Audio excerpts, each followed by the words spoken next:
mobiliser ses équipes et mettre l'entreprise en marche, le dirigeant doit sans cesse expliquer, donner le cap et surtout avoir la vision.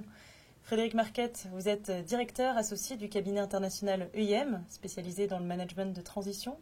Alors, est-ce que ça signifie que le dirigeant doit être également un excellent communicant ? Oui, clairement. D'après les entretiens que j'ai menés avec de nombreux dirigeants, c'est un des points les plus difficiles de leur phase de démarrage. Et la communication est permanente, volontaire ou involontaire, tout au fil des 100 jours. Et il doit se préparer à répondre dès le premier jour à la question qui sera explicitement, implicitement posée. Pourquoi êtes-vous là ? Donc on comprend bien que la communication est quelque chose de crucial, mais tout ce que vous venez de dire là, c'est pas normalement le rôle du directeur de la communication ?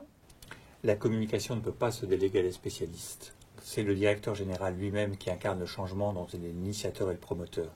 Le seul vrai directeur de la communication, c'est lui. Et est-ce que alors du coup, pour une bonne communication, pour une communication réussie, vous auriez quelques clés à nous donner ? Oui. Limiter les grands-messes et les appels aux valeurs. Il faut au contraire préférer une communication qui soit simple, concrète, proche du terrain et proche des gens. Il faut savoir résumer son idée dans quelques images simples et symboliques. Une image vaut 1000 mots. Ouais. Et enfin, on ne mobilise pas uniquement une entreprise sur des chiffres financiers. Et ça, c'est quelque chose que vous avez réellement vu ? Absolument.